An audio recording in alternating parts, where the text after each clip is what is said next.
ನಮಸ್ತೆ, ಅಸ್ಸಲಾಂ ವಲೈಕುಮ್. ಇವತ್ತು ನಂದು ಈವ್ನಿಂಗ್ ಟು ನೈಟ್ ರೂಟೀನ್ ನಿಮ್ ಜೊತೆ ನಾನು ಶೇರ್ ಮಾಡ್ಕೋತಾ ಇದ್ದೀನಿ. ಇವತ್ತು ಮನೆ ಕೆಲಸ ನಾನು ಸ್ವಲ್ಪ ಆರಾಮಾಗಿನೇ ಸ್ಟಾರ್ಟ್ ಮಾಡ್ಕೊಂಡಿದ್ದೆ. ಫಸ್ಟ್ ನಾನು ಫ್ಲೋರ್ ಕ್ಲೀನ್ ಮಾಡ್ಕೊಂಡು ಅದಾದ್ಮೇಲೆ ಮನೆಯಲ್ಲಿ ಸ್ವಲ್ಪ ಪಾತ್ರೆ ಇತ್ತು ಅದನ್ನೆಲ್ಲ ತೊಳ್ಕೊಂಡೆ. ನನಗೇನಂತ ಅಂದ್ರೆ ಮನೆಯಲ್ಲಿರೋ ಬೇಸಿಕ್ ಕೆಲಸಗಳು ಆಗ್ಬಿಟ್ರೆ ಮನೇನು ಫ್ರೆಶ್ ಅನ್ಸುತ್ತೆ, ಹಾಗೆ ಮನ್ಸು ಸ್ವಲ್ಪ ಲೈಟ್ ಫೀಲ್ ಮಾಡುತ್ತೆ ಅಂತ ಹೇಳಿ ಅಷ್ಟೇ. ಸೊ ಇವತ್ತು ಮನೆಯಲ್ಲಿ ಹಸ್ಬೆಂಡ್ ಇದ್ರಲ್ವಾ, ಹಂಗಾಗಿ ಈವ್ನಿಂಗ್ ಅಲ್ಲಿ ಅವರೇ ಟೀ ಮಾಡಿದ್ರು. So ನಾನೇನಾದ್ರೂ ಈ ತರ ಕಂಟಿನ್ಯೂಸ್ ಆಗಿ ಕೆಲಸ ಮಾಡ್ತಾ ಇದ್ರೆ ಅವರೇ ಸ್ವಲ್ಪ ಟೀ ಎಲ್ಲ ಮಾಡಿ ಕೊಡ್ತಾರೆ. ಸೊ ಟೀ ಕುಡ್ದು ಆಜಾದ್ಗೆ ಬೆಳಿಗ್ಗೆ ಸ್ನಾನ ಮಾಡಿಸಿರ್ಲಿಲ್ಲ, ಹಾಗಾಗಿ ಇವಾಗ ಸಂಜೆನೆ ಅವನಿಗೂ ಸ್ನಾನ ಮಾಡಿಸಿದೀನಿ.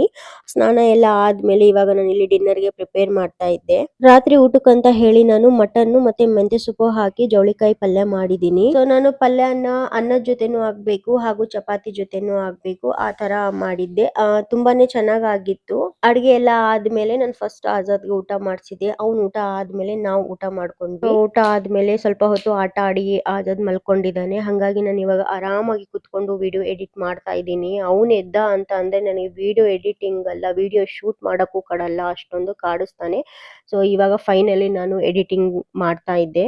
ಸೊ ನನಗೆ ನಿಮ್ಮ ಕಡೆಯಿಂದ ಒಂದು ಪುಟ್ಟ ಸಜೆಷನ್ ಬೇಕಾಗಿದೆ. ನಾನು ಈ ತರ ವಾಯ್ಸ್ ಓವರ್ ಕೊಟ್ಟು ವಿಡಿಯೋ ಮಾಡಿದ್ರೆ ಓಕೆನಾ, ಅಥವಾ ಡೈರೆಕ್ಟ್ ಆಗಿ ವಿಡಿಯೋದಲ್ಲಿ ಮಾತಾಡಿದ್ರೆ ಓಕೆನಾ ಅಂತ ಹೇಳಿ ನನಗೆ ಸಜೆಸ್ಟ್ ಮಾಡಿ. ಸೊ ಇದಾಗಿತ್ತು ನಂದು evening to night routine. So ನಿಮಗೆ ಇಷ್ಟ ಆಗಿದೆ ಅಂತ ಹೇಳಿ ಅನ್ಕೊಂಡಿದ್ದೀನಿ. ಇನ್ ಕೇಸ್ ನಿಮ್ಗೆ ಏನಾದರೂ ವಿಡಿಯೋ ಇಷ್ಟ ಆಯಿತು ಅಂತಂದರೆ like, share, comment and follow ಮಾಡಿ. ಮತ್ತೆ ನಿಮಗೆ ನಾನು ನೆಕ್ಸ್ಟ್ ವ್ಲಾಗಲ್ಲಿ ಸಿಗ್ತೀನಿ. ಅಲ್ಲಿವರೆಗೂ ಟೇಕ್ ಕೇರ್. ಅಲ್ಲಾ ಹಾಫಿ.